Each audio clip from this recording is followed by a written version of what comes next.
SEGA Bits presents SEGA Talk, a podcast talking all things SEGA! With your hosts, George and Barry. Look, it's a giant talking egg. I'm not talking to you. I'm talking to the master here. Say what?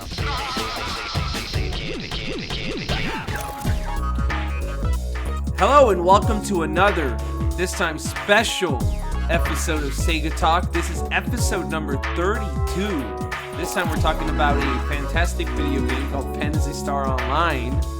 And it was released on the Dreamcast on December 21st, 2000 in Japan. And then it came out a few weeks later in America in like January 29th, 2001. And then Europe got it last in February 15th, 2001. The game was developed by Sonic Team, which is something pretty unexpected at the time for them, at least, because I mean they are considered Sonic Team. And so, like every episode, we started off. What are your memories of Phantasy Star Online, and what do you think of Sonic Team being behind a project like this? Oh boy. Well, at the time when I learned about this, I had not played the Saturn yet. So a lot of stuff like Burning Rangers, Knights, I mean, I knew of them, but this was probably my first time playing a Sonic Team game that was not featuring Sonic.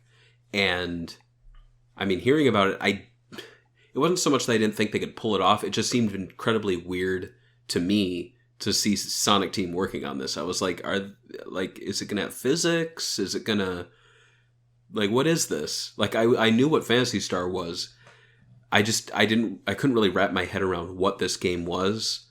As it was coming out, I was reading up on the connections it had with these Genesis games that I've heard of. I was seeing comparisons to some other PC MMOs.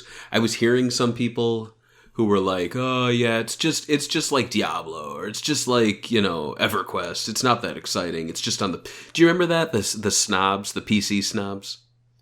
They always happen, right? Every generation, it's like, sure, they're ahead of the curve. Right. But, they can't really see that there has to be, to put all that in a small little box like that and put it under your TV, that's magical in itself outside of PCs. Yeah, I remember hearing about the concept and what the game was all about, and I was like, this sounds amazing. And then, of course, people would try to burst the bubble by being like, "Oh, we've had this for years on PC." I'm like, "Yeah, but not on your TV." And of course, I mean, I could go on and on in terms of my memories of playing the game, but I'm sure we'll get into that maybe. Go ahead. No. Go ahead. Fill the whole podcast up with your memories. That way I don't have to do any work. Isn't that better? Well, we did do one a while back. We talked to some gaming journalists from the time, and actually they're still active as of today, but we talked about Phantasy Star Online with them, shared a lot of memories.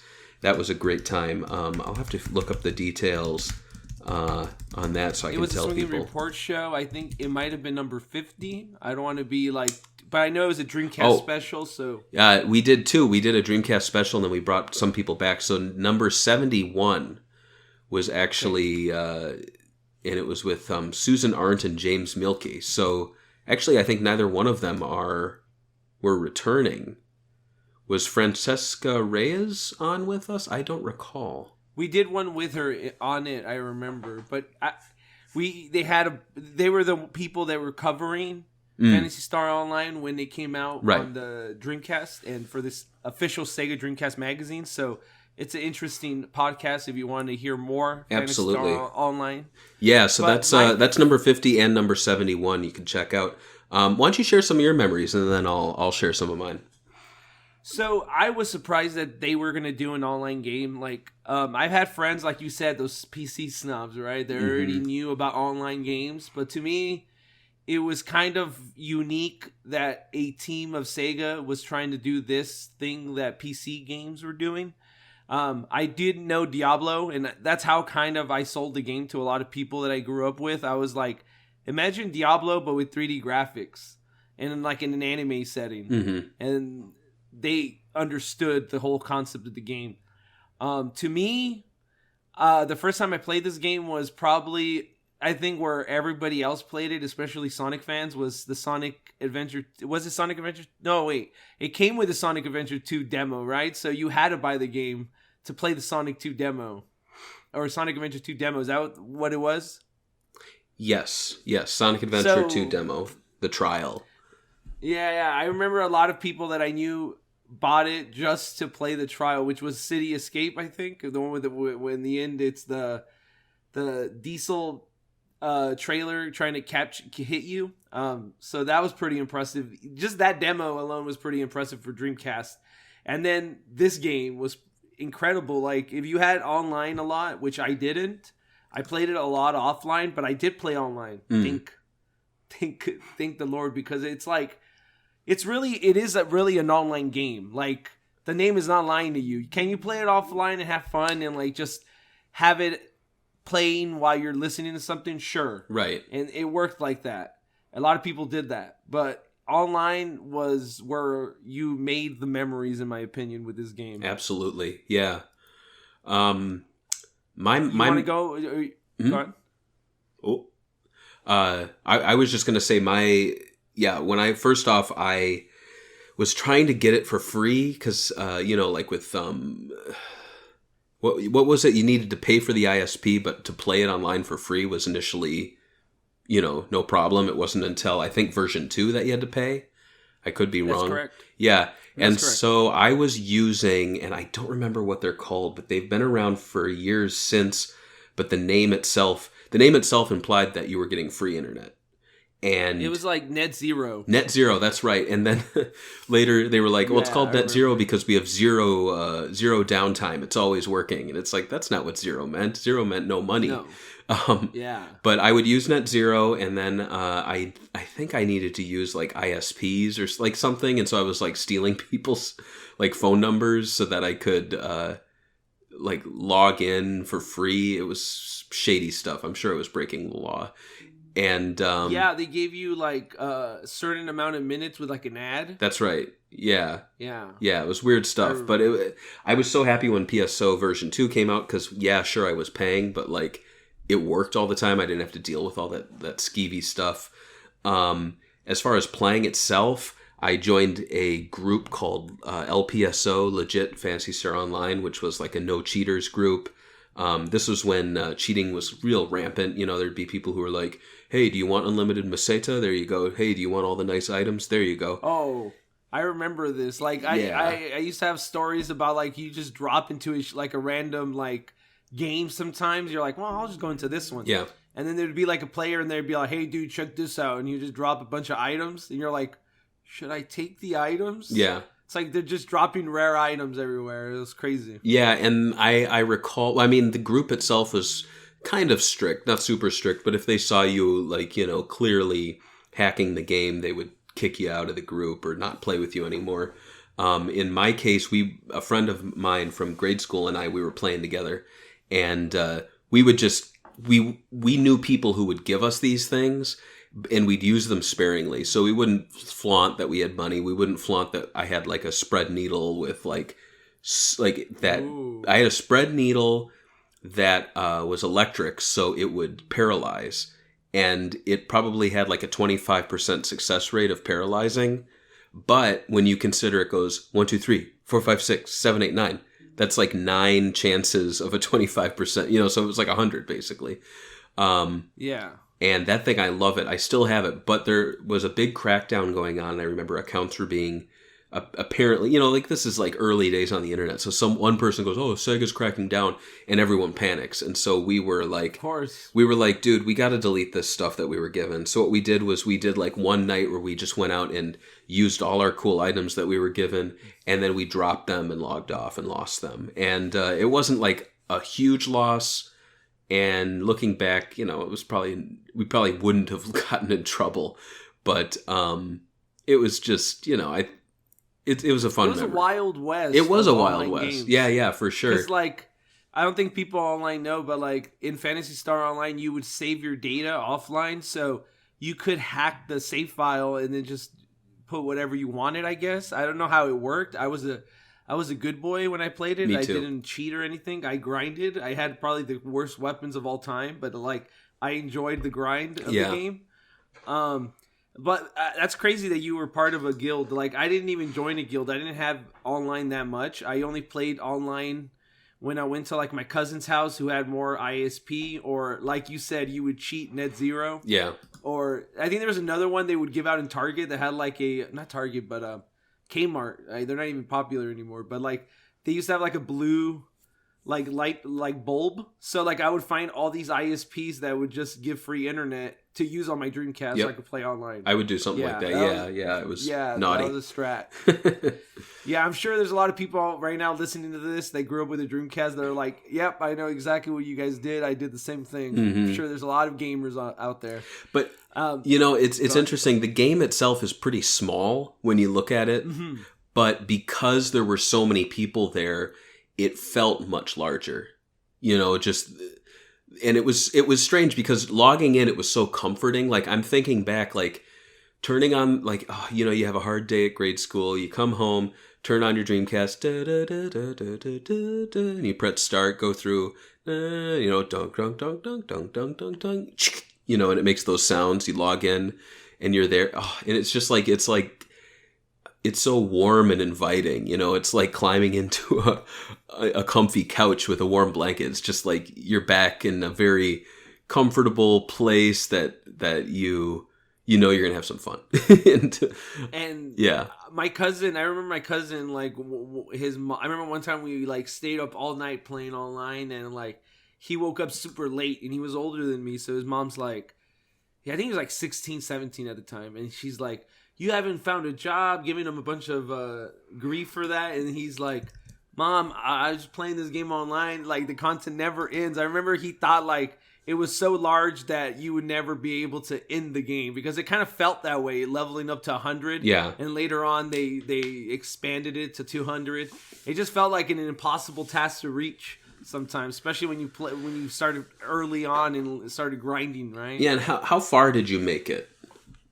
Oh, dude, not that far. I think maybe 120, 125 or something. See, that's the thing. Like, I think I was like 103, 104 because I played as one character and then I switched. So I went to like level 36 and then I switched to another character and went up to level 102. But really, like, I didn't pass that 100 mark until, it took a while. Like when I started version 2, I wasn't at 100. I was probably in the 60s or 70s. Yeah. So looking back, I really wish that's my one. I just wish I went further, like to see that yellow number, which designated you were on version 2, but to be such a comparatively low number for what the limit was from 1 to 2. And what is your opinion on them forcing us to grind it out? And do you think I wish that I still had how long you could I wish there was a database Sega kept of how long you played. So you go in your old name or whatever and be like, oh, there's my character profile and that's how long I played. This was the early days of online. They didn't keep any of that. I feel like right when the servers shut down, Sega just whoosh, killed everything. Yeah, pretty much. It'd be cool to see that data. I do wonder. I know the Sonic Adventure games tell you how many hours you played, and that's a lot for me. So I wish they would have. Maybe they put it on the off-life save. I haven't really looked into it, but it is pretty. Because sometimes I feel like I probably put more time in Phantasy Star Online than I put in any game in my life. I can imagine that. Yeah, because it adds up. You're playing, even if you're just playing for maybe. In my case, maybe 2 or 3 hours on a Friday or Saturday night. And then throughout the week, I'd try to squeeze in maybe 30, 45 minutes. But it adds up. It definitely does. Yeah. One of my fondest memories playing the game would be just listening to the radio. I know there's no more radio. I guess now the equivalent would be a podcast. Yeah. So I would be listening to Loveline at night before I would go to bed because I didn't want to go to sleep. And then I would just be playing the game. Even if it's on mute. Just grinding, trying to get the new weapon or trying to get something that I wanted to get. So, yeah, very addicting game, and it made me lose a lot of hours of sleep that I probably wish I had back. Yeah. While it might seem ambitious for Sonic Team to create an online game like this, they did work their way up. Yuji Naka thought and toyed about the idea of making a game that takes advantage of the Dreamcast's network compatibilities, especially after his team was done with Sonic Adventure in 1998. The first step into network play came with a simple game called Choo Choo Rocket, which I think we all remember, which was released in 1999, becoming the first online game for the console. Again, Sonic Team was like, I think there's like two, like, so there's Sonic Team in the classic era that they did their own thing with Sonic and they, changed Sega. But I feel like there was something crazy going on with Sonic Team during the Dreamcast era that, like, they had like this spark of creativity that wasn't Sonic, right? Like Sonic Adventure was its thing, but like Choo Choo Rocket, Phantasy Star Online, and even like what's the other game that they made? Samba de Amigo. They all feel like their own flavor. Like it's weird. Yeah, it's funny. It's funny for a long time and probably still. Like I love Sonic Team. They're one of my favorite developers, but I feel like I love their non-Sonic stuff. Like if you strip all of the Sonic stuff out, I would point to them and say, like, they're my favorite developer. When you pile on all the Sonic stuff, I'm like, maybe they're not my favorite developer. It's weird because it's like Ristar, the what was the fire one in the we even did an episode. Oh, Burning Rangers, Knights, Choo Choo Rocket. All these games, they don't really feel like the samey. Like they feel very different from each other. Yeah. So it's very interesting time in their history as a developer. But console games and this is something we talked about, the PC people, but not that kind of PC. Console games and mostly Japanese markets didn't have huge online games. So Yuji Naka decided he would look into Western games for inspiration. He turned to Western PC games such as Diablo, which came out in 96, Ultima Online in 97, and EverQuest in 1999. The game that most spiked Naka's interest was Diablo due to the smooth graphics and action despite low system memory. Naka wanted to make a 3D game with smooth gameplay like Diablo. At the time, did you see the similarities of Phantasy Star Online to something like Diablo? And were you aware of any of these PC games at the time? I think gaming magazines pointed this out a lot. They would show screenshots for, like people like me who weren't playing Diablo, but just looking at the screens, you did see a similarity. However, it's one of those things where it's like, you could tell me Diablo's the better game. You could tell me, I'm wasting my time on Phantasy Star Online. But end of the day, the graphics of Phantasy Star Online and just the development team and the publisher and the platform itself just appeals to me more. It's one of those things. One of these things I've noticed about these like these Western online games is they're all kind of the same, like medieval, swords and sorcery, sometimes grim and dark like Diablo. Phantasy Star Online was like nothing like that. Like, yes, it took the system and what they created around it, but like all the layers inside were like very bright, colorful characters that looked all different. It's like out of this world from space, like the robots, the mages. It's just, it was unique enough for me. It would be like, yeah, it's like Diablo, but anime. That's what I would say. But yeah, I think it's a lot more than anime than that. But go on. No, that was just, and I think I've probably made this point before with past games where it's like you could tell me it's a ripoff, you could tell me it's whatever, but end of the day, I'm gonna go for the Sega product. It's just Oh, that's true. And to be honest, like the Phantasy Star thing, sure, I wasn't like hardcore into the series, but when I got, and it's up there somewhere, but when I got one of the strategy guides, what I loved was that it had a like little history section that went through each Phantasy Star game, told you the story, they told you the connections between that and PSO, so they were like, oh, this is where the Rag Rappy appeared for the first time, things like that. So it was very helpful for a newbie like me, and because of that, I'd be like, oh, I'm going to check out those Genesis games. So, it was a nice little introduction to the classics. And did you ever play Diablo, Ultima Online, or EverQuest? I did not. No, the closest is Spiral Knights, if you remember that. Yeah, I remember that. My brother was a Diablo fan. Not so much the first one, more of the sequel that came out too. So he kind of knew that it was similarities there, and his friend used to play with me on Phantasy Star Online, so it's kind of interesting that like my brother was always more a PC guy. I've always been more of a console person, but I did notice that the similarities. I also had a friend that used to play EverQuest growing up, so I kind of understand the whole MMO and why the Dreamcast one was more of an online RPG compared to an MMO. Mm-hmm. And I know the similarities. Like I said, though, I think the art style and everything was so unique that to me, I could play a game like Diablo and then turn around and play something like Phantasy Star, and to me, it felt like totally different. Yeah. So, yeah, especially since it was 3D, but yeah.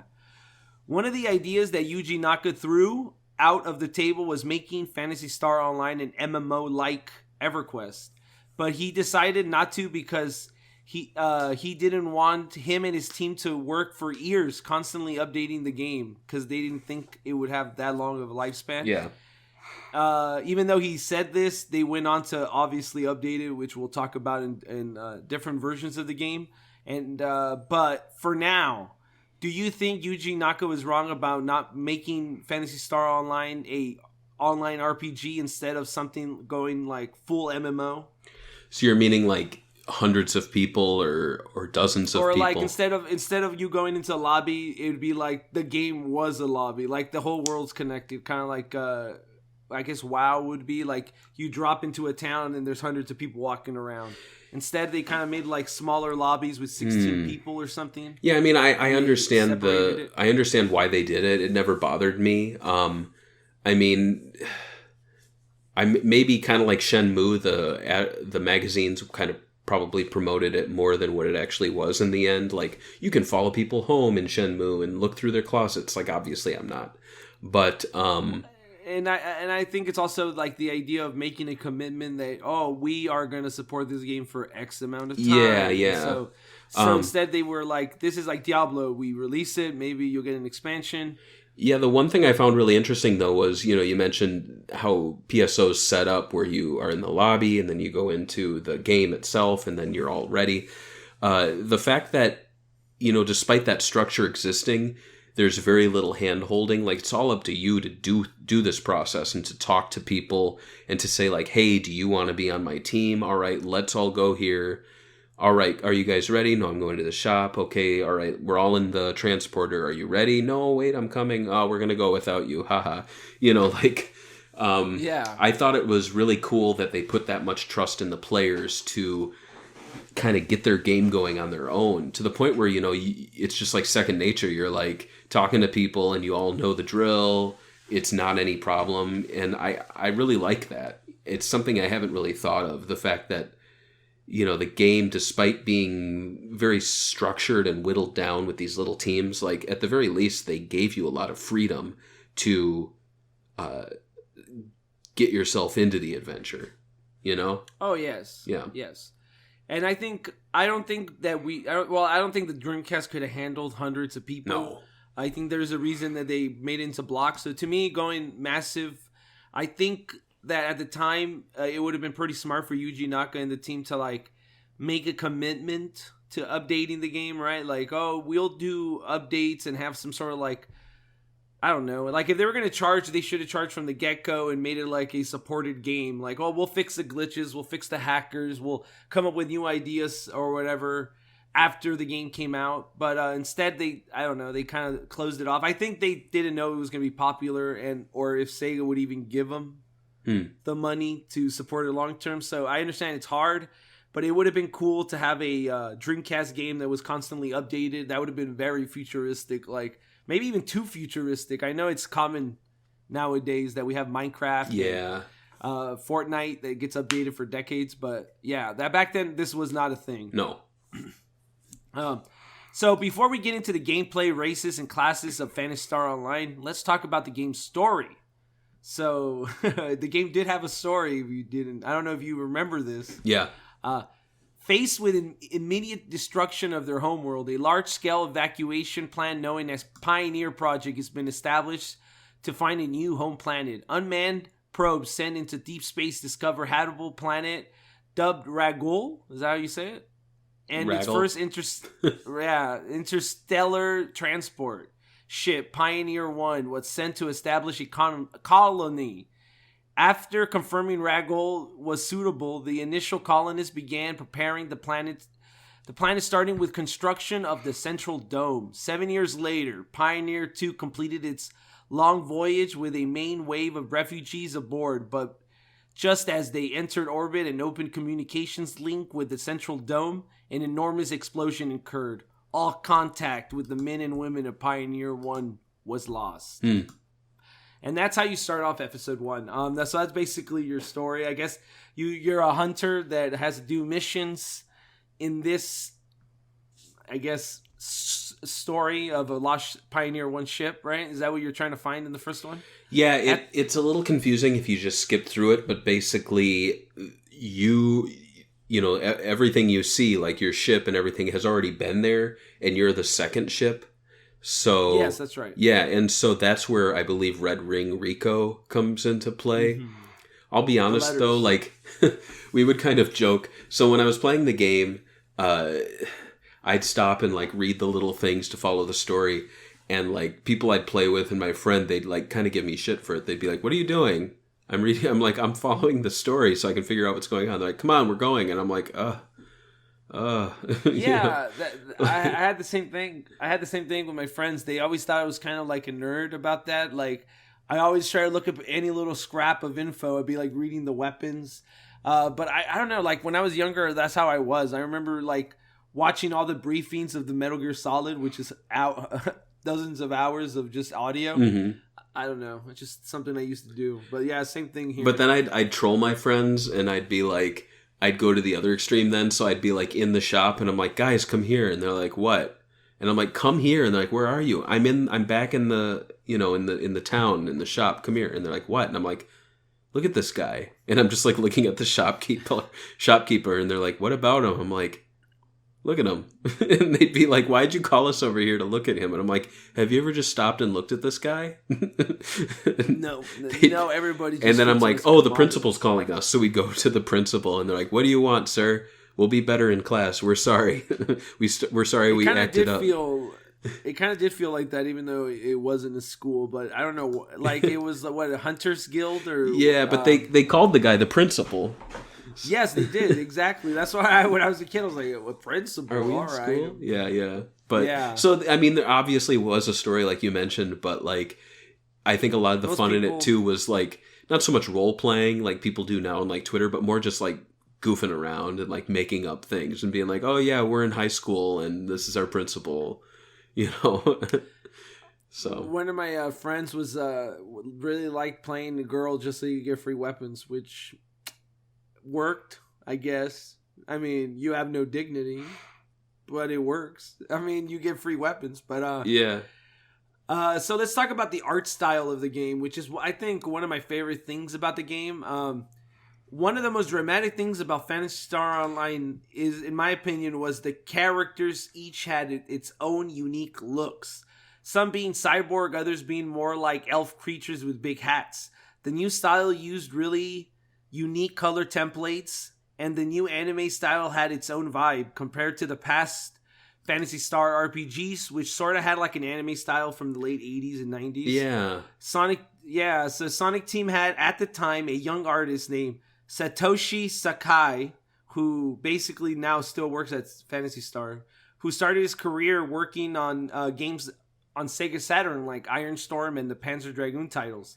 He then became an art director for Phantasy Star Online, and then kept working on other Phantasy Star titles, and became basically a producer / director.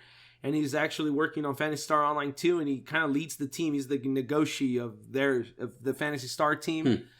So, one of my things is I noticed is that like you could cut eras of Phantasy Star, so you'd be like the Phantasy Star art style from 1 through 4, and then you'd be like Phantasy Star Online, and then literally all the other games kind of like take their own art style, like they're trying to like change it up. Right. So what are your thoughts on how the game Phantasy Star Online was designed artistically, and what are your thoughts on the world, how they changed the world from the original titles? Like this felt like totally different from the originals. I really loved the design. Obviously I like Star Wars, so I thought I really liked how it leaned more on the sci-fi side of things. I like that there weren't any weird like furry aliens, so there weren't like wolf races, things like that. I think those probably came later in some of the other games. Universe. Yeah. And I like the style, the art style, like you mentioned. He had Sakai had Panzer Dragoon experience, and this definitely kind of had that Panzer Dragoon art style. The characters' faces were a little more toned down, not super anime. They would smile, but they wouldn't, do those crazy extreme anime smiles. It was almost like Studio Ghibli, in that it was softer, more toned down, but at the same time it had really bright colors, really great use of colors throughout, very colorful, and just I love the mix of like these nature settings with a little bit of technology. Again, going back to Star Wars, like some of my favorite stuff is when you're like in these jungles or whatever, but you still see a little hint of being in an outer space environment. As far as the originals aesthetics, I don't like the Phantasy Stars that look like medieval. I think that's a little, I don't know, like cliche. That's 3. Yeah. I also don't like some of the later games, like I mentioned, where they had like just full on like wolf and horse people or whatever. Or when they would just be like, oh, this guy's a cowboy, and they would just like make him look exactly like a cowboy. Like, I just thought that was a little lazy. I really like this sort of more like jumpsuits with your symbol on you, and there was a lot more uniformity, but still like the Phonum, was that it? He kind of looked like a jester. I like those little touches. And each one had their own unique, I guess, style, colors they used to like color them. At least they look great on posters. They had a lot of great art. Yeah, come out beautiful of art. Star Online. Yeah. Maybe there is a book with just the art, but that's something that needs to that I need to probably look into. I think that Dreamcast art book that just came out might cover Phantasy Star Online. I'd have to double check, but I'm pretty sure it does. I love the art style for this game. Like I said, even though it changed it from the original, I think the update gave it its own unique flavor, and I think this is probably the high. I like the originals. I know there's gonna be some people who are gonna be like, the originals are the best because they're the originals, etc., etc. Mm-hmm. I think Phantasy Star Online kind of like has its own look, and it's probably the nicest look artistically for the franchise, in my opinion, because it's not 90s and 80s anime. It's literally, in my opinion, its own thing. Like, you could make an anime based on this look, in my opinion, and it would stand out from any other anime, which I didn't feel like with Phantasy Star Online 2, the anime. That's just my opinion on that. But the game allowed you to pick 9 characters to start the game and modify it to make it your own look. Each of the characters had their own name, like Humar, Rakast, and Marl. Names that had the first two letters capitalized, which connected to the character's speciality. For example, Raycast was better with guns, but they had no techniques because they were robots. So if you used a robot character, they had no techniques. So some of their, like, basically, if they were elves, mostly or look like elves. Yeah, they're new humans, what they're called here. They would be better with magic. If they were robots, they had no magic, they were better with guns, so it kind of made sense. They also had a really good character creation system, which lets you make them fat, tall, short, anime, anything you wanted to make, most likely you can make. And that was one of the, I think, impressive parts of this. So what online character do you play as the most, and why? And what was your opinion on the character creation system? I thought it was really cool. I never really thought about how there were actually some missing combinations until later games where people are like, you can finally play as a Faka seal or whatever. I was like, oh, that's right. There never was a female elf robot chicken, like something like that.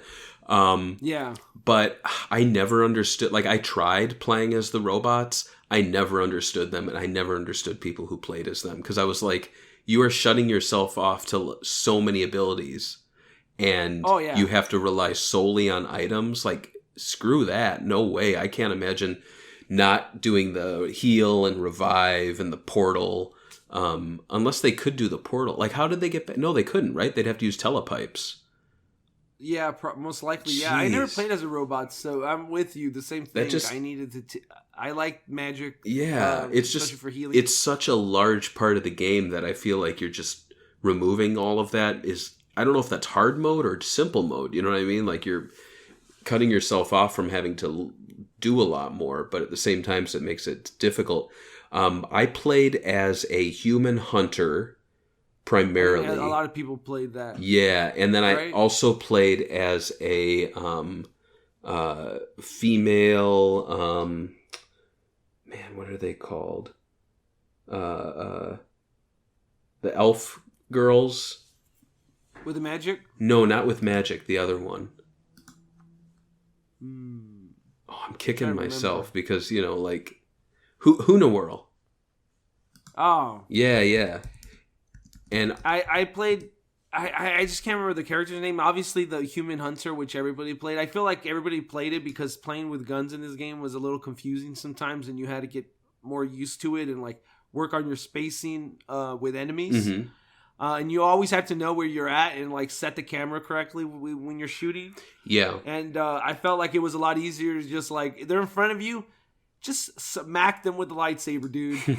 and they also had that like satisfying 3-button press rhythm. So yeah. Like, dun, dunk, dunk, dunk, dunk, dunk, dunk. Yeah. Dunk, dunk, dunk. Yeah. So you just kept on like, setting yourself up to do your little combo on the bad guys. I that was more enjoyable. And I played some. I tried to play some magic. I forgot who, but I mostly tried to stick with like. Lightning or whatever, one of the powers. I remember I didn't have that much fun with it, so I quit pretty early. But like I mostly just stayed with the Human Hunter, like most people. I tried shooting. I tried most of them, but like it just didn't click with me as much as the Human Hunter did. It felt more satisfying. Yeah, it's like looking back to like traditional RPGs. I always saw the magic people as just being the healer. And so I felt like if I was playing that, people would just rely on me to constantly heal them and save their ass. And that's not what I'm there for. So I didn't do that. But I mean, do you remember your characters' names? Dude, man, I do not remember it. And I kind of wish I did. Did you remember your characters' names? Yeah, so my human hunter was named Fokker, named after Falcon's Japanese name from Power Stone. I even kind of made him look like him with the yellow hair in the red suit. And for Christmas, I changed it to spiky green hair with a red suit, and I kind of always left it as that. As for the female, like I worked incredibly hard on designing her to the point where I probably like made and deleted at least like 6 of them. Until she looked perfect, because my friend was playing too, and we were both like, we should make the cutest girls we can. So I'd make it, and he'd be like, she's too short, she's too fat. Damn. And then it was finally like, she's perfect, and I was like, good. And so that was Reiko, and I played as her quite a bit. Like she was my fun one. Like Fokker was my one just to like level up and get shit done. But then if I wanted to actually go and just goof around and have fun, I'd play as Reiko. And she was the one we would like trick guys into thinking we're girls so they give us items. Oh yeah. So we'd be like, hi, my name's Reiko. Teehee. I'm new at playing this game. Me and my friend are here playing. Can you help us? Oh yeah, you guys look cute. Thanks. Are you looking at our butts? Haha, just kidding. Hey, do you have any items? We're not very good at this game and we need money. And the guy's like, yeah, here. And we're like, oh, wow, cute. Can we play with you? And they're like, yeah, sure. Wow. How old are you? Where do you live? You know? Yeah, so you took advantage of other horny teenagers. Yeah, but you as a horny teenager knew how to infiltrate the mind. But then we'd be like, but we're not into you. We're lesbians. Perfect. And now you got free items. Exactly. And then we'd put our characters next to each other and be like, we're making out now. Do you guys want to watch? And they're like, wow, look at that. Oh my God. You know what? Oh my God. I don't want to talk too much about this, but one of the aspects that kind of creeped me out when I didn't really, like, since it was so much smaller, I didn't really, like, fall too much into like having weird like online relationships in the game. I just played the game and moved on, right? Yeah. But when I played Phantasy Star Online, Universe, when it first came out, I played that one when it came out. I was pretty excited for that. I remember there was just like people that would just leave their character 24 hours a day holding hands in the lobby for no reason. It's like, all right, I get it. You're flexing with everybody else that you got somebody else that's a fake female. I got it. Right. Just flexing on us. Mm-hmm. So let's talk about the other aspect that I like about Phantasy Star Online, and I think a lot of people remember that made this game unique was the mags, which are small robot pet-like creatures that you evolve by feeding items. If you give them certain items, they have different evolutions, while later Phantasy Star Online episodes added more evolutions. The first game had 3 evolutions for it, so this would give... Every single time it would evolve, it would be more complex to more options. So this would allow you to go online and see other people's mags and what they created. What was your opinion on this mag system, and what did you like experimenting with it, giving it different items, or were you lazy like other people and just gave it whatever and then looked it up online? You know, I was a little lazy, but I also feel like for the amount of time I was playing the game, like let's say you're playing up to a level 102. I don't think the mag grows with you that long. Like you get to a certain point where it's like you're level 30 or 40 and you're done with your mag. Like it's good. Yeah. And so I just kind of like, once I had a mag that was good, I just stuck with it. And then once I became so powerful, I just started finding like novelty ones. So I had the Kapu Kapu or the Choo Choo from Choo Choo Rocket behind me. That was one of my favorites. Was Opa Opa one? I want to say yes, and I think they also had a Dreamcast and Saturn, didn't they? Or is that a different episodes? I try to remember. I can't recall, but you know, it was just one of those things where I didn't put too much thought into it because as I was playing, I was like, I'm doing fine. Like if I'm doing it right, I guess I'm doing it right because I'm doing fine. I don't need to think about my mag all the time. But sometimes you'd like forget about it, and then it was like going to work without a belt on, and you're just like, oh, where's my mag? Oh, this is weird. You know, like you notice when it's not there. It is strange though, like to imagine like PSO is not PSO until you have a weird little thing floating behind you. But that's how it was. And I liked it too. The first time I didn't really notice that it had different evolutions because I would kind of feed it the same things. But then when I went online, I noticed that people had these weird design ones, and I was like, what? So I had to do more research and look more into it and talk to more people. And then I started noticing there's how to do different versions of it, and that was really interesting. That kind of blew my mind because like I guess there's mounts in other games like medieval games. But this was pretty unique, and I thought it was kind of cemented Phantasy Star Online as its own little thing that they did. Mm-hmm. But at the same time, it was very Sonic Team with like the Nightopia and the absolutely Chows. Yeah. So that made sense in that way for them. So it's very weird. And what do you think about them not really using them for future games? Like Phantasy Star Universe didn't have them. And I don't think they ever added them. I don't recall. I didn't play too much Phantasy Star Universe, but I from what I did play, it was a little... Something did feel missing. I think a lot of things felt missing from that game, to be honest. Yeah. But yeah, it was from 2006, correct? Universe. Yeah, and that was a bad year for Sonic Team, let's be honest. Oh, yeah. Yeah. Very bad. Yeah. So, Phantasy Star Online Episode 1 launched with 4 locations, which included a forest, caves, mines, and ruins, while Episode 2 added 5 more locations for the Dreamcast, including VR Spaceship, VR Temple, Seabed, Central Control Area, and Control Tower. What is your opinions of these stages, and which one of these do you remember the most?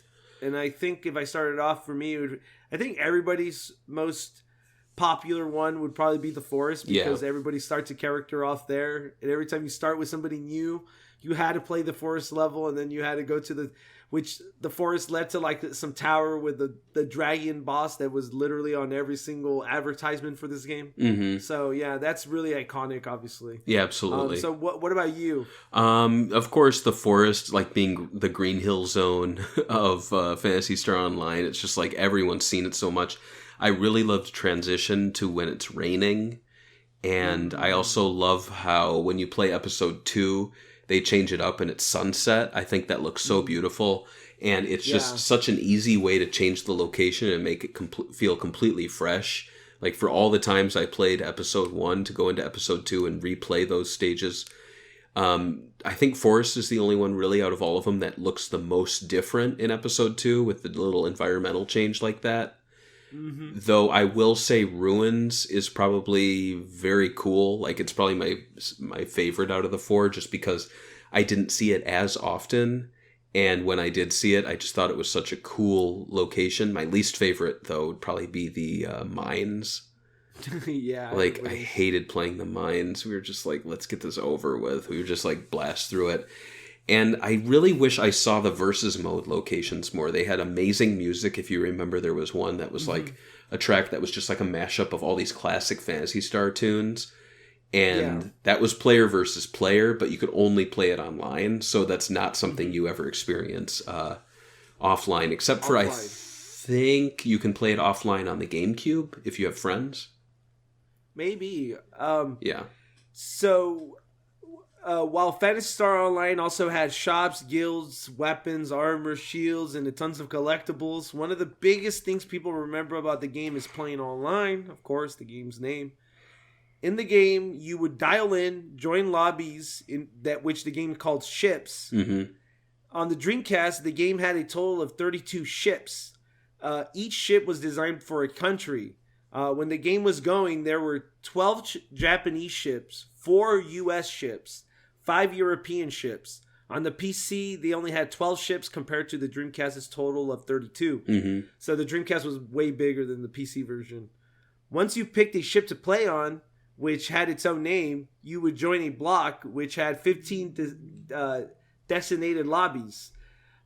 Think of these as like an online chat room, but instead you could just see the characters walk around. Here you could chat, communicate, and basically make teams to go on missions. You could also choose the difficulty levels of the missions and make it, and then you even set passwords for it and all that, I guess. It's just like any other online game. What's your experience with the PSO lobby back in the day? And did you think this feature of using your character in a lobby ship instead of a text chat was better? Or did you think it gave it a unique flair?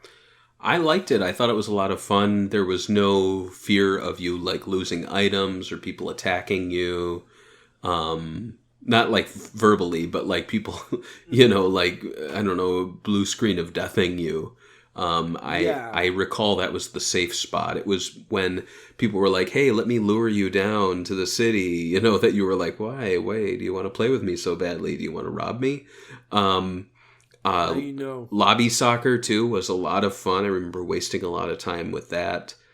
And that was a version 2 edition. Yeah, and that was interesting, right? Like it was janky, but it was like, wow, they added this? What the hell? Like, that was a lot of fun. I remember playing that quite a bit. And, it was what it was. There was a lot of fun chatting. I remember the symbol chat where you could build your own pictures using...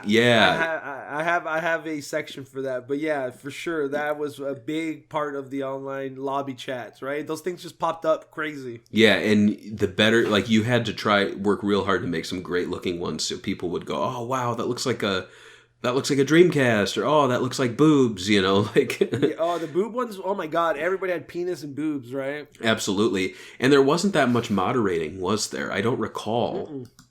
Not for the original. It was, like I said, Wild West. Yeah. People could destroy you and your character at any moment. Yeah. But, I mean, you couldn't upload images. You could only type, so you couldn't, say things to people. I don't remember if swearing was, automatically filtered. I don't think it was. But you could have made like shapes in that little graphic text anyway to put curse words if you wanted to. Yeah, exactly. But I just remember like just goofing around, a lot of goofing around in the lobbies, a lot of fun. And the way the game had you become friends with each other, they used a guild card system.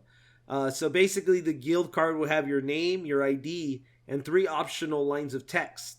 Think of it as a business card. These guild cards were stored on your VMU save files.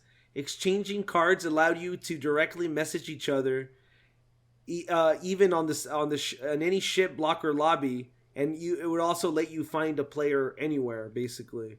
So it's basically like becoming somebody's friend. So did you have any funny phrases on your guild card if you remember?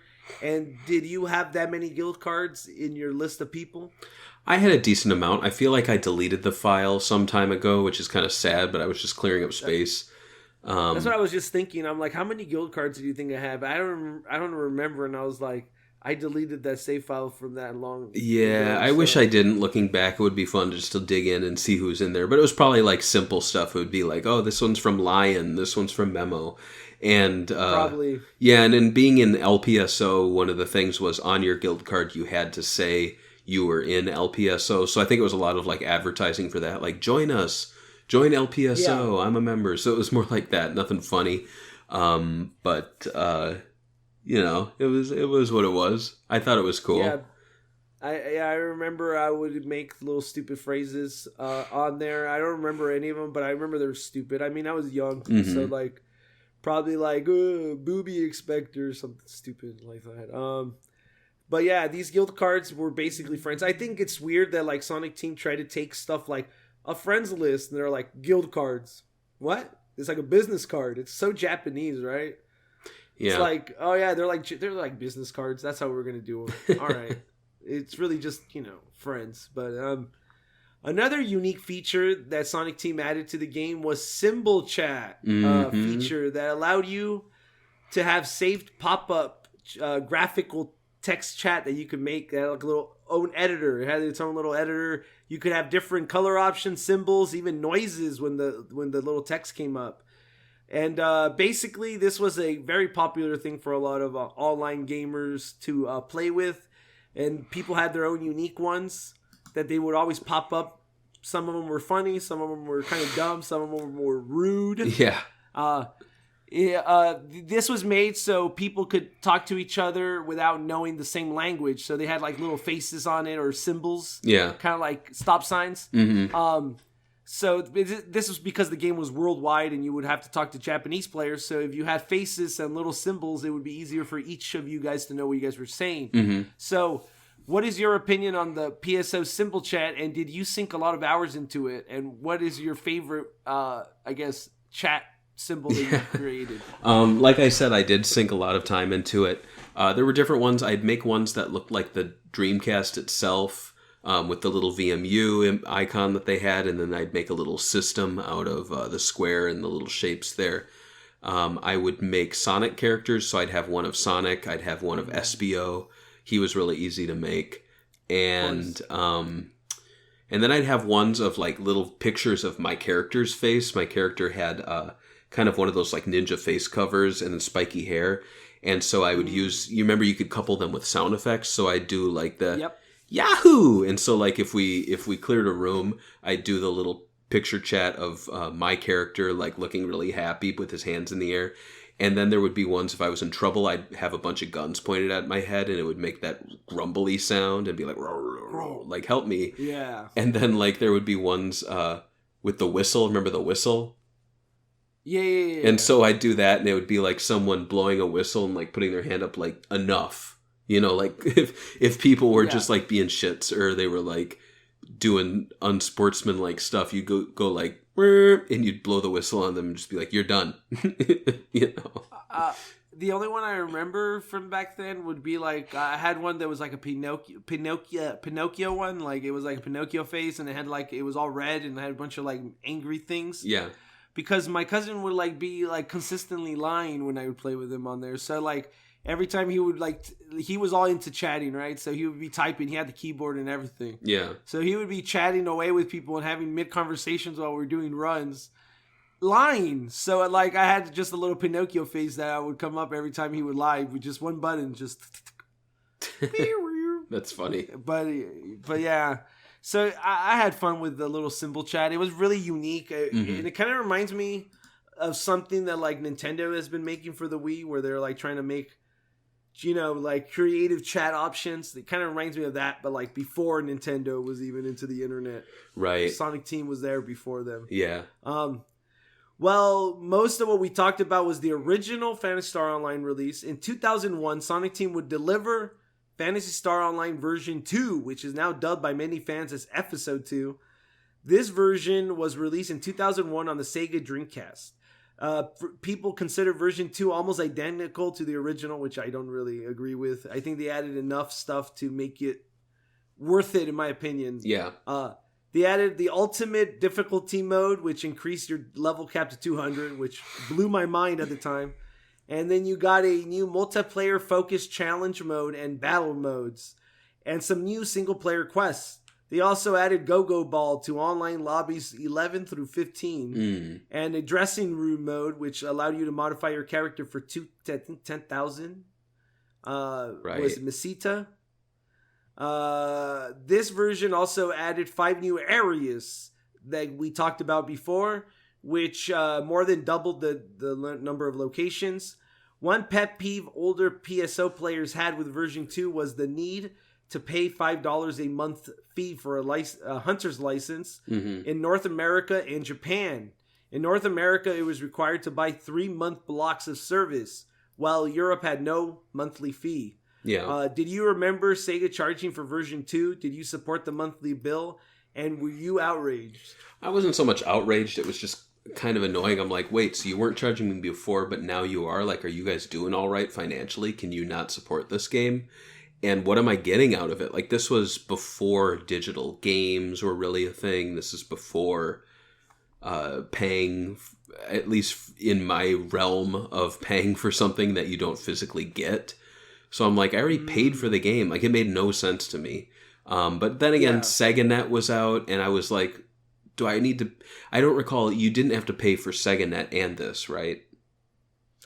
No, SegaNet was SegaNet was basically Sega's dial-up, so you had to pay for SegaNet. I mean, you could have used AT&T or any dial-up. Right. So it's basically your access to the internet, and then this would have been on top of it. So I maybe they made bundles with Phantasy Star Online version 2. Yeah. It came with SegaNet, but I didn't have SegaNet for that long. I had it for 1 month, and they charged me long distance for connecting, and my parents had to pay for it. I think I signed up for SegaNet just to get the free keyboard, and then I canceled it. That's what I got too. Yeah, as for this, I did pay the monthly fee. I remember now I did the 3 months, and then I renewed, and I did it probably for another few months. I didn't play version 2 for that long, maybe 5 or 6 months.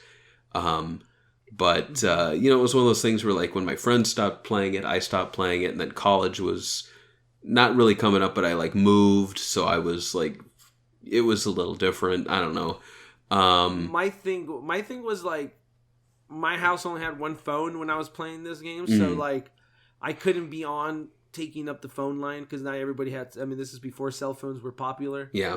And so, now I had to pay online... that I might not be able to play and take full advantage of. Yeah. So it felt like if I had a dedicated broadband line during this time, $5 a month, I could make it work. But my cousin felt so ripped off when he heard about this. He was so angry. Yeah. He was like, well, I already paid for one version. Why am I paying for the second version and then paying you monthly for it? Yeah, exactly. So it was a little hard for some people to swallow, especially on the early days of gaming. But it wasn't all bad. Sega and Sonic Team did give out free content, and that's some of the stuff we're going to talk about right now, because the Dreamcast version actually had online quest. Basically, you would go online like Planet Web, and you could download missions directly to your VMU. Mostly all the quests came in multiple parts, where it was part 1, part 2, part 3. There was some that were sponsored, like the Famitsu Cup Quest, and some that were holiday ones, like the Easter Quest. There's a list that you could find online, and you can still download these if you want to. Mm-hmm. If you have the GameCube version or whatever, they're already on there, so you don't have to worry about that. When you played these games, did you know about these online downloadable quests? And did you play them? And what do you think of them? And the aspect of downloadable content being free on Dreamcast? Yeah, I loved when they did the DLC. I mean, it wasn't called DLC at the time. It was just like, oh, this is like additional stuff I can download and play. Quests, they would just call them on here. Yeah. And so I did the Easter one. I believe I tried the Famitsu Cup, if that was possible, in the US. And there was one that was like a Burning Rangers quest. I don't know where that was. And then there was like, I think, I'm not sure if this is a downloadable or it was just an extra mission. Mm-hmm. But there was one that was like literally the whole mission was just a callback to the first Phantasy Star game where they had like a cookie shop or something under one of the dungeons. Yeah, I heard about that. So there was interesting stuff like that. As far as when did you know about these and how did you find out that there was downloadable quests? That's always my... Like, I'm always wondering how people figured this out because there was no, like, big old banner when you logged in. Free quests. Right. I'm pretty sure I learned through a friend of mine because he was more tapped into the whole Japan side of things. So he was like, oh, they have quests. We should find out how to play them. And he was the one that knew more about, like, Burning Rangers, things like that. So he would clue me in to, like, what the connection was. Or, oh, this one's a big callback to the original. And I don't remember. Could you play them with friends or it was solo, right? Some of them were solo and some of them were with friends, so it right. would depend. Yeah, so I remember there would... Sometimes, too, it was like people you'd play with and they're like, hey, I can't play right now, I'm going to do a quest on my own. And you're like, oh, what's this quest? Tell me about it. Oh, you can get a frying pan, you know? And so I was like, oh, I want to do that. Or you can get, like, burning... I remember, like, there was, like, burning fists. Remember that? It was just, like... Yeah. There was no item. It was just, like, your hands would burn. So, you know, it was cool little things like that. I thought they were fun. That's my one reason I want to go back and play the game right now offline, is just to experience some of these quests for the first time. I think that would be fun.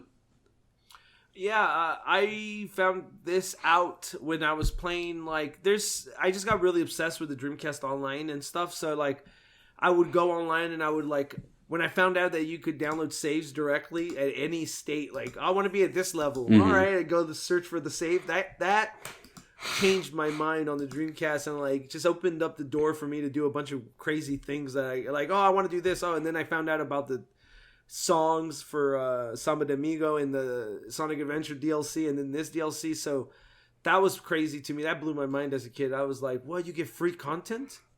That's I'm there obviously for free content.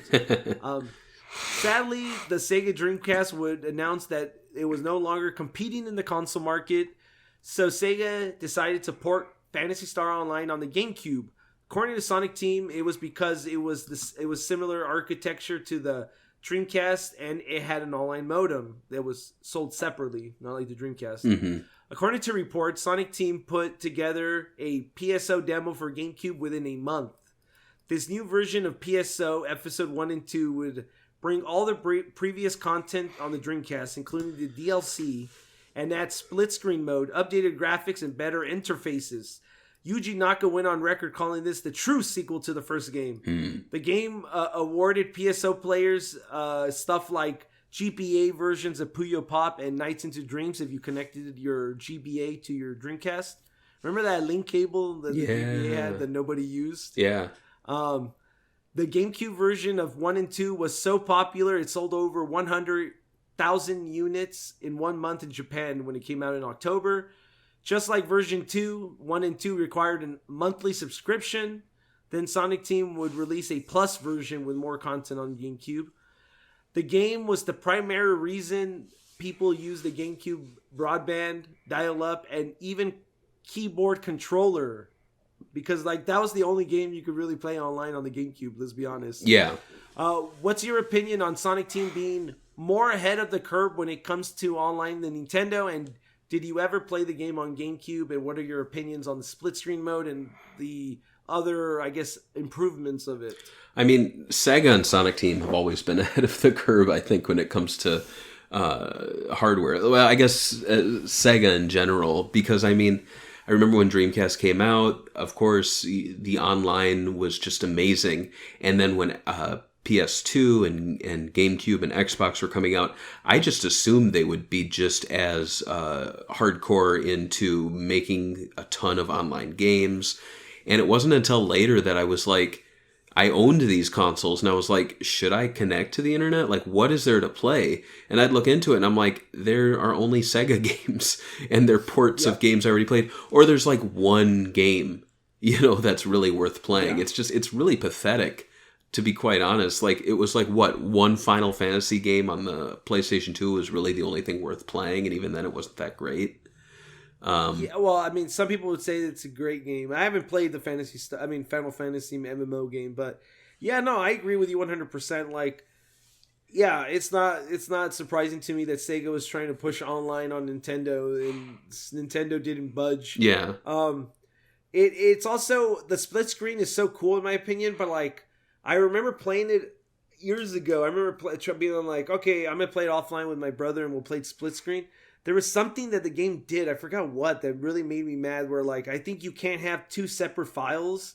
The way it saves the second player is weird. I forgot what it was that really turned me off on it. And besides that, though, I really like the game. It literally is the Dreamcast version, just updated, really. Mm-hmm.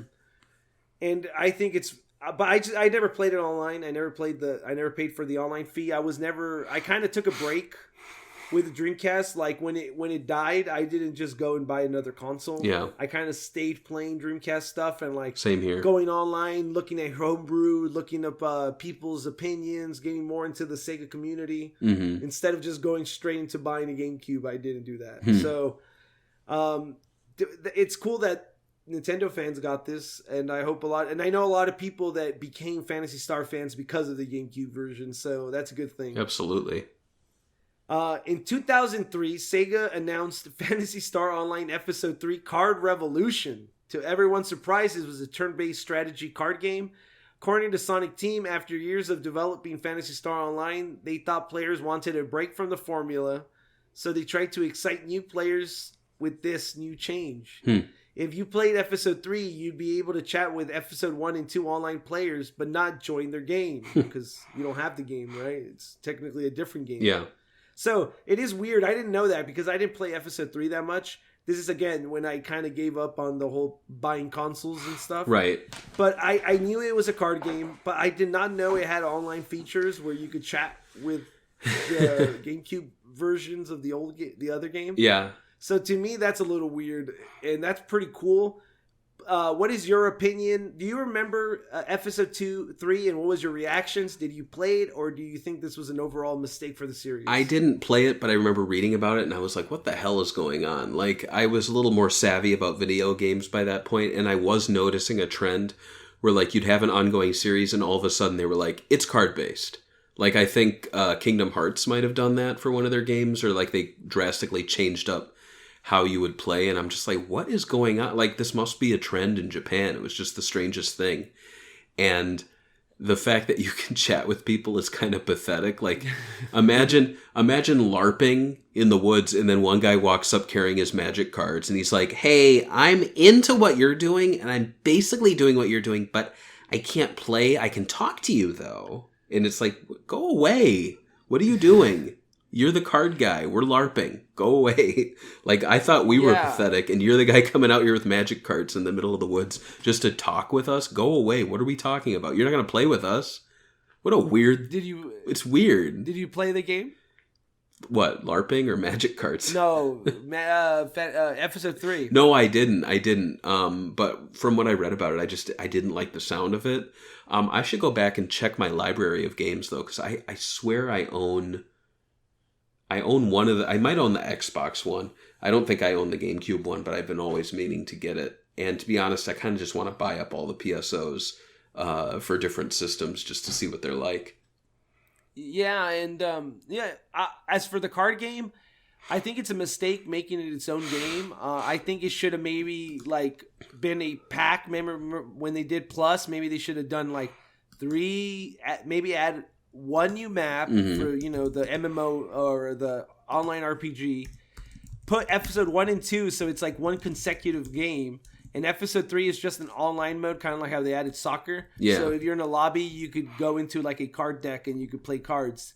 So it's like a mode within the online mode. That would have been sick, but like making it its own thing wasn't a great idea. Because nobody really bought this. Like I don't remember anybody like getting super excited for episode 3, the card game. Like I remember everybody hating it. That's what I remember. So, but Sega would try to bring back Phantasy Star Online. And this is the last time Sega tried to bring back Phantasy Star Online. Was with episode 4 on PC in 2004 when they released Phantasy Star Online Blue Burst, which came out in Japan on July 15th, 2004. Mm-hmm. The PC included everything from episode 1 and 2 and a ton of new content, including system upgrades and allowing players to talk via any server this time. The game also was online only, forcing users to save their files on the Sega server to prevent cheating. The game entered beta in North America in May 2005 and was fully released in June. Phantasy Star Online Blue Burst would include an online fee, and episode 4 added 2 new areas like the crater and the subterranean deserts. Mm-hmm. Do you remember this game being released on PC? And what is your opinion on Sega giving Phantasy Star Online one last go in the mid-2000s? I mean, at this point, I was in school working on a Mac, so I didn't have access to this. It wasn't until several years later that I tried to, and it was just such a headache. They're like, oh, you're on Windows 10 or whatever. They're like, sorry, it's going to take like jumping through several hoops, plus it has to be free, so you have to crack it. It was just such a headache. Yeah. I kind of gave up, but I loved looking at the pictures, and it was almost like looking at unreleased content. You know what I mean? Like the subterranean desert and the crater. I was like, wow, I'd love to play this, but I know I never, ever will. So. Okay, so I played the beta. Mm-hmm. Like, this is really when I started getting really crazy into, like, the Sega community at the time, and I met a lot of people, and that's how we, I guess, created the website that we have now. But, like, I joined the beta. I remember being super excited because everybody in the Sega community at the time was like, on a spur to, like, support this game because they all wanted the old Phantasy Star Online and they wanted this to be on consoles. And so one of the things was you have to support the game, right? Right. So I did the beta. I paid for it. I played a lot of time into it. I had a lot of fun. But the new levels, in my opinion, weren't as great as the Sonic Team originals. They were really like just desert levels. So like I didn't feel like it wasn't as close down. You could tell they were larger. Right. It just didn't feel the same. So nothing to hate the game. I spend most of my time playing episode 2 maps because for some reason everybody would raid those. Like they would have like, oh, everybody would log in and then everybody would do the same mission over and over to get the most XP. I'm sure it's because everybody already had it mathematically down. Right. This is the best sequence of boss to play as, to level up. Right. Yeah, so that's my experience with it. I do know that Ruby Eclipse, a.k.a. Aaron Weber, who does Sonic, got his job through this game, Bloopers. So, I mean, we get good things out of things like this, right? Absolutely, yeah. Hey, if it gives us Aaron Weber, it's probably game of the decade. One of the issues with these online games is that once they no longer become viable to support, the online games die. So now we have a kill list of dates right here of Sega killing PSO. And this kind of became a meme, I remember being in forums where when Universe was coming out, people were like, how long will it take for Sega to kill this game? North American Dreamcast died on September 30th, 2003. North American and Japanese GameCube died on March 30th, 2007. Japanese Xbox servers died January 31st, 2007, followed by April 30th, 2007 in North America. And the Blue Burst servers died in January 12th, 2008. Wow. So it's been since 2008 since we've had an official Phantasy Star original server. While we do have fan servers, which we'll talk about next, It's been over a decade since the official Phantasy Star Online servers have been shut down. What are your thoughts on that? It seems like forever ago, and It does. Right? I thought like 2008. I'm like, I mean, wait, 2008. it does seem like forever ago, but at the same time, the fact that we're talking about something that's like 11 years ago, and we're talking about a game that originated on the Dreamcast, and Dreamcast just turned 20, like, it doesn't seem that long ago. Like, I'm actually kind of surprised that a game that really plays like a Dreamcast game was still being played as late as 2008. Like, that's kind of surprising. Still, Sega Bits is younger than that, so it does still seem a while ago. But I can see how that was kind of the early days, and that's where you were coming from in all that Sega fandom stuff. Whereas I was just getting back into the games. I was really reconnecting with like retro games, so that's where I was coming from in that time. So it's interesting. We were both Sega fans, but doing very different things. And I see ads now for like Warcraft Classic, and I have to wonder, like, do you think Sega could do a PSO Classic? And, well, actually, that's how we're going to end the episode, so let's not talk about the... Whoa. He knows the future. I know. No, we can't talk about a big podcast about Phantasy Star Online without talking about private servers. And Phantasy Star Online had a very dedicated fan base that stayed with it after the servers were shut down. This created private servers. The first one I remember joining was SchTech PSO, SCH. ShitHack. HACK. Yeah, ShitHack. I remember this guy being so hated by Sega that when Phantasy Star Blue Burst was up, if you said his name, they would ban you. Wow. From Phantasy Star Online Blue Burst. So I didn't know this. I remember one of my friends on the game was like, don't ever say the private server. This is the first time I ever heard about private servers, but he never supported PSOBB servers and private servers until the game was dead. So he did have some ethics. Yeah. Now there's another one called Silveriant private server and another one called Apithina's private server. So there's more than one private server. Each one has their own drop rates. Some of them only work on PSOBB. Some of them work on the Dreamcast, GameCube, OG PC, PSOBB versions of the game. So there's many options for fans to go and still play Phantasy Star Online if they wanted to. But have you played on a private server, and what are your thoughts on online fans keeping these games online? I have not played on a private server. I always wanted to, but then when I start reading about how to even get the game up and running, it tires me, and I'll start the process, and then I'm like, what the hell do I have to do? What am I doing? How do I do? Oh, I don't want to figure this out. Like, it's installing like shit to my PC, and what am I, it's just... To be honest, it's a big headache. Like, I just want it to work like it did on PSO on the Dreamcast. Pop my disc in, log in, done. The Dreamcast one was kind of hard. Like, I couldn't get it on because you needed to do some weird, like, ping a server, make a fake guild card or something. Yeah, you see, it's such a hassle. What's your experience? Well, okay, so if it wasn't on PC and it was easy to get on PC, like they did a Phantasy Star Blue Burst one, and that was really easy to do, so that's why I played on the hack server. I tried to get it on Dreamcast because somebody on the Sega forums had a little group on there, and they wanted people to play it on Dreamcast, and I was like, oh, I want to play it on Dreamcast again. So after getting a ISP, right, which took forever, I had my game, the version I had, I bought it on eBay brand new, and I think if you bought you could only have brand new keys to ping a server or something, but my key was taken, the one I bought on eBay. It was such a hassle. So I just stuck with I don't know if they fixed that, they probably already have a hack because, the Pi and all this other crap. I just stuck with the PC version. I had fun playing Phantasy Star Blue Burst on there. The servers were fine. I played with people I knew. I had fun. So if you want to play the game, I suggest trying a private server with friends. And, you could download PSOBB for free on these private servers, right? Already all set up. So I would, I recommend that for sure on PC. No Mac. I'm not saying there's anything wrong with Mac, just doesn't support Mac. Yeah, it is what it is.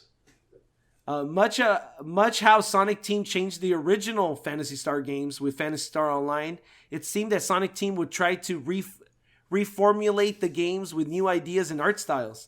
Sega would go on to follow the game up with such titles as Phantasy Star Universe, Phantasy Star Portable, Phantasy Star Zero, Phantasy Star Nova, Phantasy Star Online 2. Each one giving us their own art style and gameplay ideas based on PSO. Which of these games have you played, and which do you think closely resembles PSO the most? I have played, to go through the list, Phantasy Star Universe. That's it. But I have, from what I've seen gameplay wise, like Phantasy Star Zero looks very close to PSO. Yeah, and they did add like weird characters. It did, like the cowboy and stuff. And I think they had the furry people too. Yeah, but it was a prequel, right? It took place before Phantasy Star, hence the Zero. And it bombed massively, by the way. It was weird. Yeah, I always wanted to try that one though.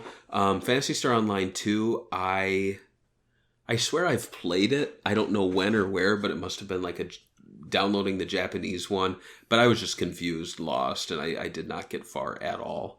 And they, but that one, I mean, I guess I would say that one Zero, the way you said it, the portable ones kind of have ideas based on it, but like they all change the art style. Yeah. Like none of them have the same art style. It's so weird. Like, why do you think Sonic Team never came back to these old art style, even though the art director runs the company? I have no idea, and I think it's a shame because I think that would bring a lot of people back on.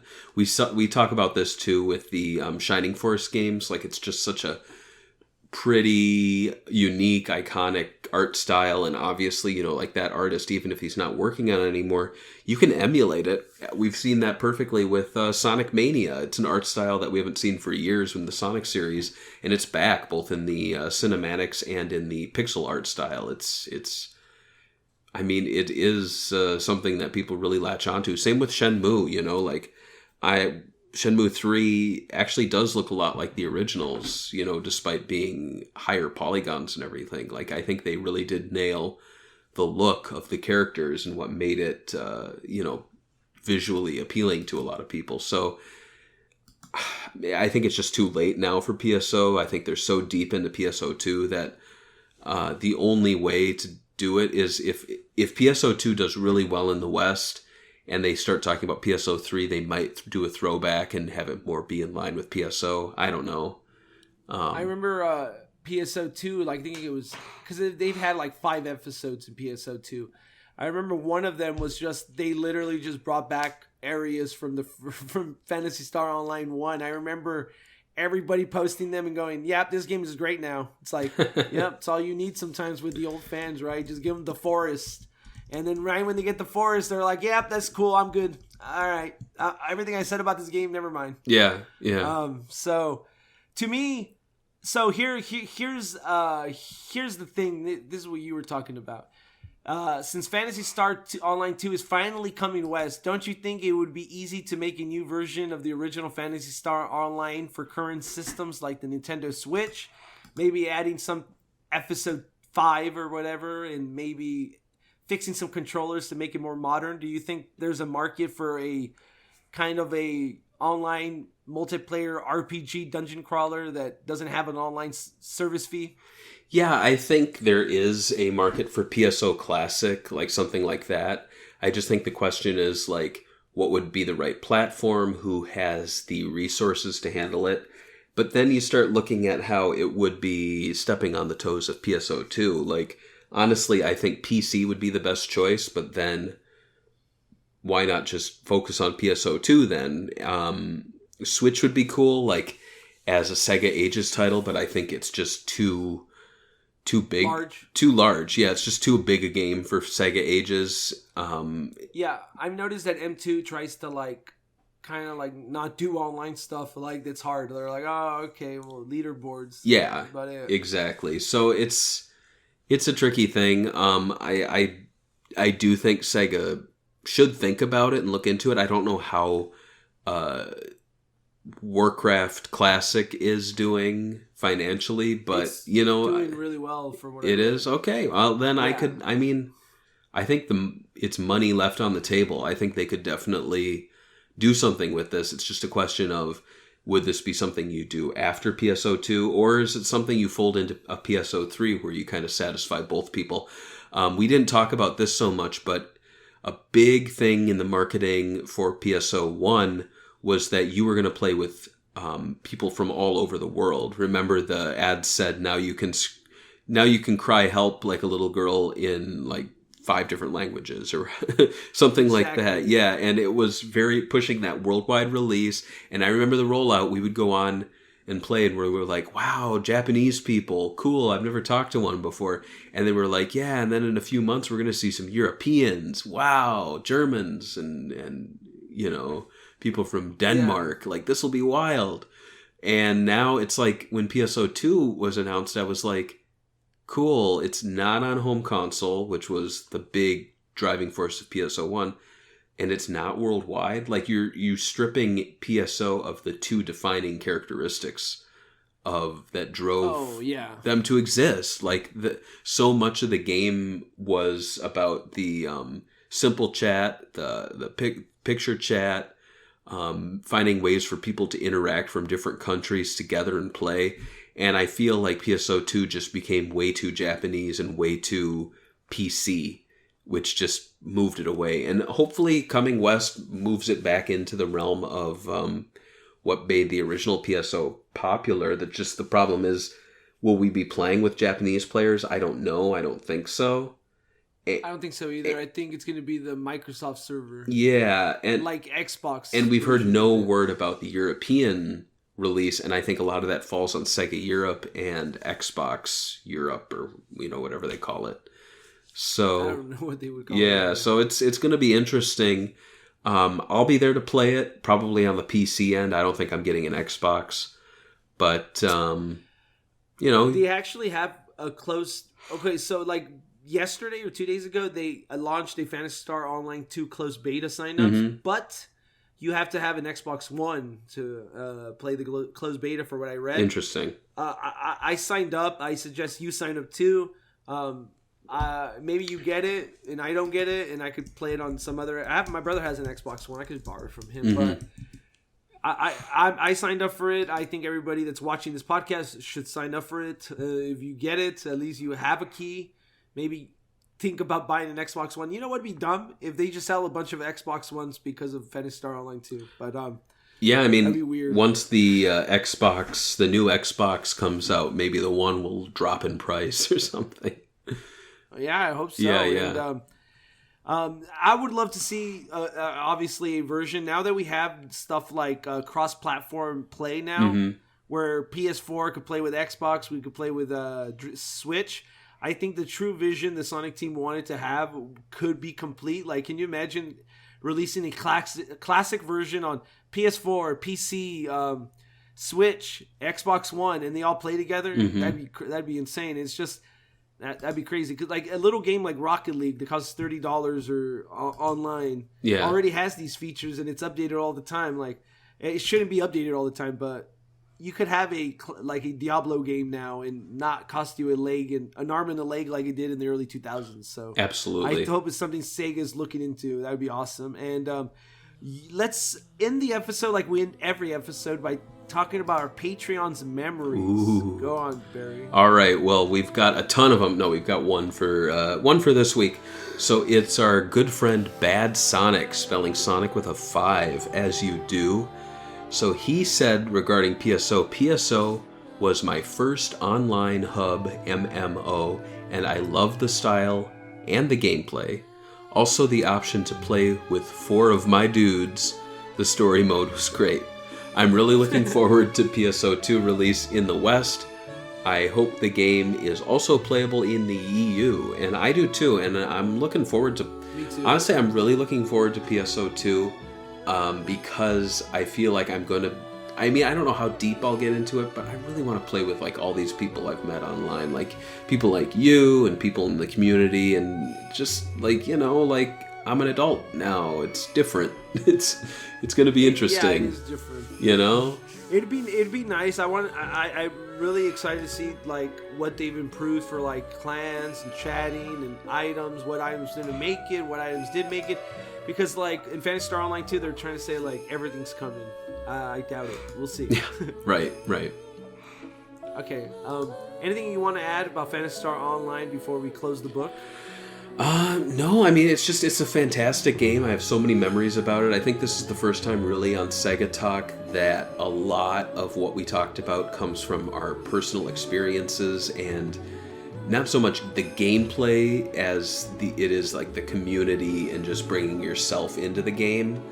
I just think that says so much about what made the original game special and why it's so hard to replicate now, even with these new private servers and everything. Like, this is really a game that existed for a time and a place, and I think our memories are what really make it so special now, and I don't think it will ever be replicated, but I'm so thankful that I was there to experience it when I did. I have to agree. I think a lot of the aspects behind it were created because of the Dreamcast, and even if you bring a classic, it would be nice to like relive the memories, but some of those memories were there because it was created for the Dreamcast. Yeah. So it's kind of hard sometimes. But yeah, I agree. And I want to thank everybody for watching. If you want to support the show, check us out on patreon.com/SegaBits. See you next time in 2020. Yeah. See you then. Uh-oh. All right.